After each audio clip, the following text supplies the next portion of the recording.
राष्ट्रीय सड़क सुरक्षा माह के अवसर पर आज बुल्ढाना बस स्टैंड परिसर में सड़क सुरक्षा जन जागरूकता कार्यक्रम का आयोजन किया गया। यह कार्यक्रम लोक निर्माण विभाग और बुल्ढाना अर्बन बैंक के संयुक्त तत्वाधान में आयोजित किया गया।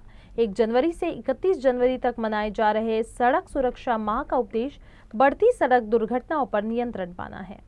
कार्यक्रम की शुरुआत शहर में निकाली गई भव्य सड़क सुरक्षा जन जागरूकता रैली से हुई। इसके बाद आयोजित समारोह में जिले के अधिकारी और कर्मचारियों ने यातायात नियमों के पालन की शपथ ली। इस अवसर पर लोक निर्माण विभाग के कार्यकारी अभियंता जितेंद्र काले, बुल्ढाना अर्बन के संस्थापक अध्यक्ष राधेश्याम चांडक, जिलाधिकारी डॉक्टर किरण पाटिल, पुलिस अधीक्षक नीलेश तांबे, क्राइम ब्रांच के सुनील आम्बुलकर, शहर पुलिस निरीक्षक रवि राठौड़ सहित अनेक वरिष्ठ अधिकारी उपस्थित रहे। बुल्ढाना अर्बन के संस्थापक अध्यक्ष राधेश्याम चांडक ने कहा कि सड़क दुर्घटना में सबसे अधिक जान युवा वर्ग की जा रही है, जो अत्यंत चिंताजनक है। उन्होंने ड्राइविंग लाइसेंस जारी करने की प्रक्रिया को और अधिक सख्त बनाने की आवश्यकता पर जोर दिया। पाश्चात्य देशामध्ये जी लायसन देण्याची प्रथा आहे तिथे स्वीकार आम्ही करत नाही। त्या ठिकाणी सहजासहजी लायसन मिळत नाही।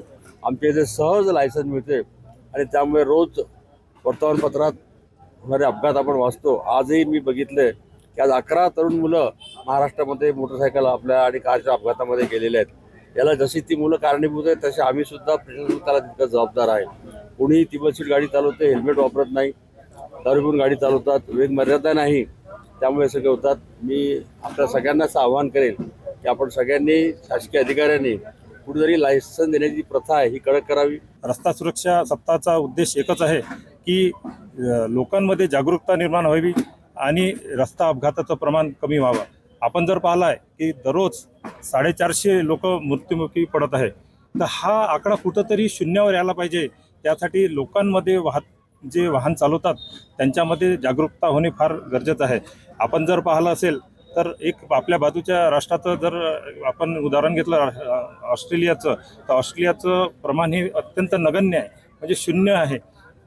तर आपण सुद्धा आपल्या नागरिकांमध्ये जागरूकता निर्माण व्हायला पाहिजे। त्यामुळेच आज या सप्ताहाचं आयोजन करण्याचं शासनाला आवश्यकता पडलेली आहे।